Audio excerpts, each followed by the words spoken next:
Well, good morning. Good to see Jackson back with us. And the rest of you. This past Friday, 9 years ago, the Lord brought us here. 9 years ago. Right, who's counting? And what a blessing that I got to participate in this. It was not a joyous occasion. It was a trying time for us. I still remember walking through those doors. Mike was playing with the ceiling fan. Well, at least they didn't have a snake. And yeah. He said, y'all come on in. And we did. And the rest is history. 3 months later, he said, I want you to help back Brother John up. Start with devotion. And here we are. Again, I got to be a part of that. And you when you do this, you go through some dark times. The Lord will withdraw Himself. You begin to wonder, am I doing the right thing? Am I where I'm supposed to be? Great is thy faithfulness. And this lesson, I got up this morning. I almost told John, I was like, why don't you get up here and do it, brother? I ain't got nothing, but I don't have nothing. I'm reminded of that. I don't have anything, but He does. And to remain faithful to that. And then Brother Donald got up here and what he said, the Lord just reaffirmed to me. Almost shouted back there that what He'd give to me for this morning was what's meant to be said here this morning. It's a painful subject, the subject of sacrifice. It's called sacrifice because it's a sacrifice. He said in that verse 44 there, it said, for want she cast her entire living into that box. She wanted to do it. The Lord loveth a cheerful. Ouch. I got to thinking in doing this lesson here, or this little devotion we're going to talk about here this morning in 2 Samuel 23. What did I give up for the Lord this week? What sacrifice did I make? Yeah. Now I had a list of things I wanted Him to do for me. He gave us His all. He gave us His best. He sent His Son to the poor, to that poor widow, not to the rich. He wasn't born in a palace. And David here, we've been looking at how he's remembering and reflecting on how God put him where He did. Listen, good men surround themselves with good men. That's just a fact. Show me your friends and I'll know who you are. And David here in jest, when he's at the cave of Adullam, the 400 men come out. Now, he's been in hiding, he's been running from Saul, and the Philistines have a garrison in Bethlehem. And they're in the valley next to him there. One of the most fascinating things when I went to Mexico, we were preparing to land and they said, there's the airport there, and looking out the window, and all I saw, it looked like desert for miles. And being from South Georgia, we're surrounded with green. It's how precious water was to those people. And here David, he's been on the run, probably drinking out of canteen bottles, so to speak.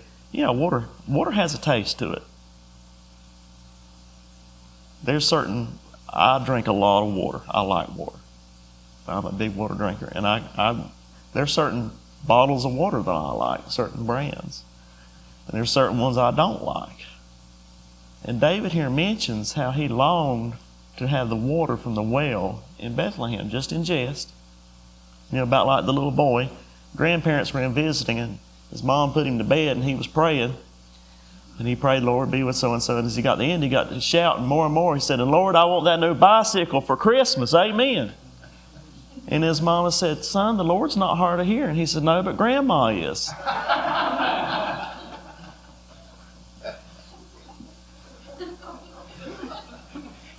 That's the way I used to pray. But in jest here, David mentioned this, not really wanting it, just reflecting on being back at home. Well, 3 men heard about it. Let's read this here. In verse 13. And 3 of the 30 chief went down and came to David in the harvest time under the cave of Adullam. And the troop of the Philistines pitched in the valley of Rephaim. And David was then in an hold, and the garrison of the Philistines was then in Bethlehem. And David longed and said, "Oh, that one would give the drink of the water of the well of Bethlehem, which is by the gate." And the 3 mighty men brake through the hosts of the Philistines and drew water of the well of Bethlehem that was by the gate, and took it and brought it to David. Nevertheless, he would not drink thereof, but poured it out unto the Lord. Now listen, can you imagine sneaking over there? You know what a bucket does when it hits the water? Now these men are sneaking in behind enemy lines here. It didn't say they were the best men. It said they were the mighty men.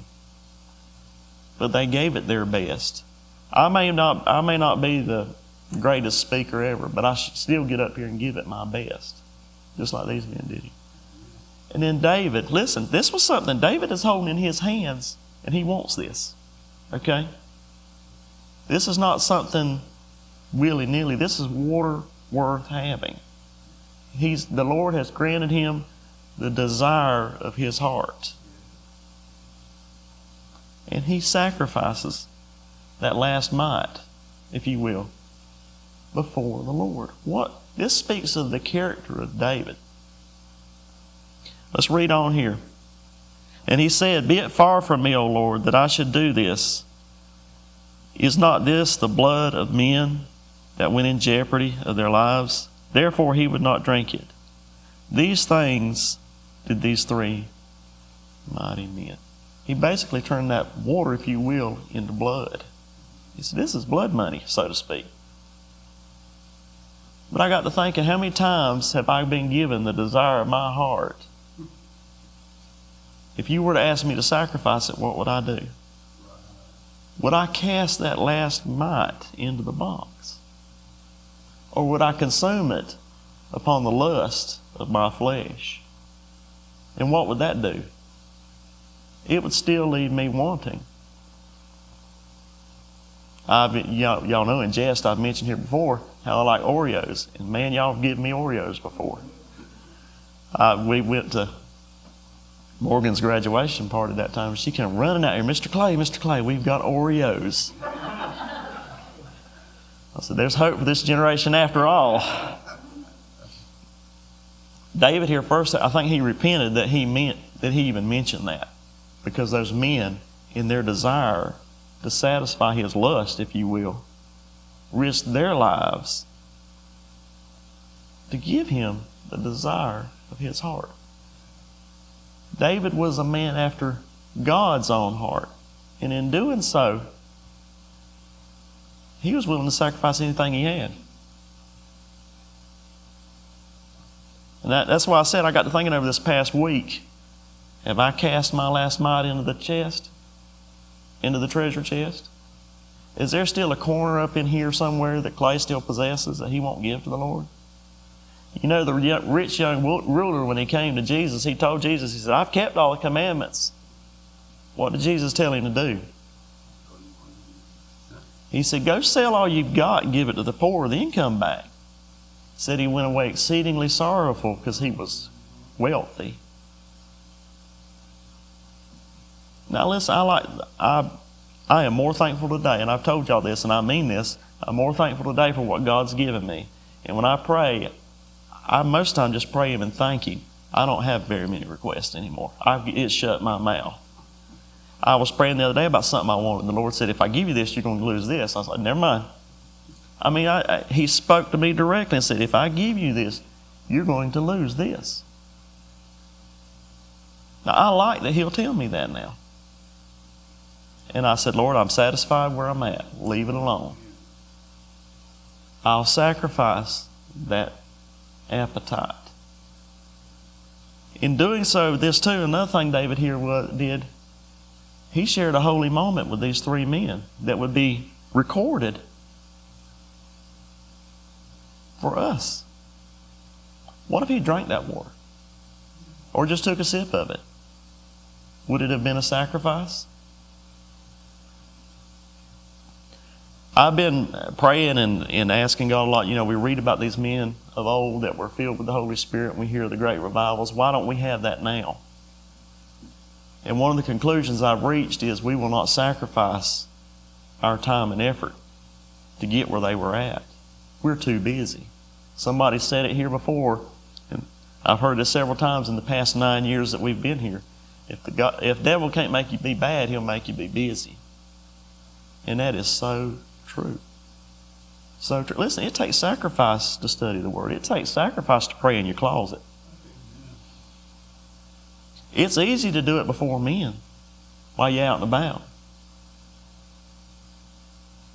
What have we sacrificed for? Have we cast that last mite? Have we poured out? When God gave us something, have we poured it back out to Him? That's what David did here. He knows that these men could not have done what they did if it wasn't for the grace of the Lord.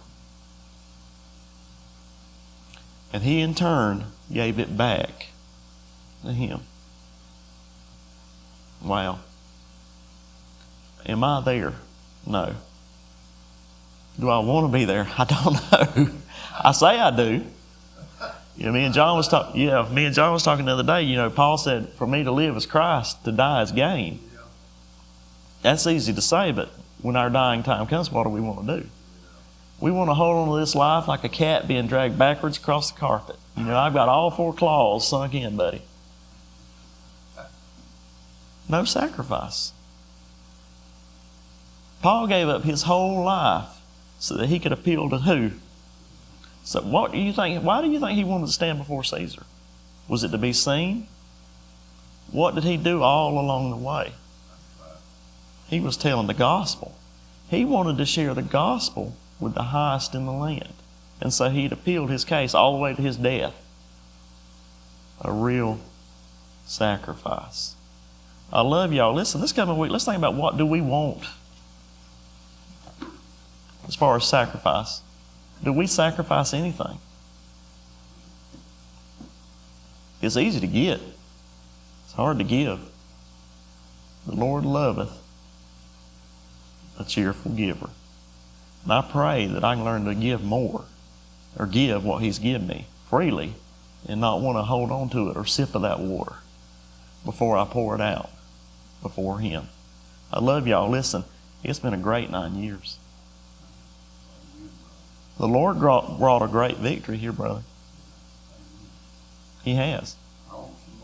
Yes, I do too. That's why I'm still here. It's been a blessing. A blessing. And y'all been a blessing to us. And I do appreciate it. I love y'all. May the Lord bless y'all this coming week.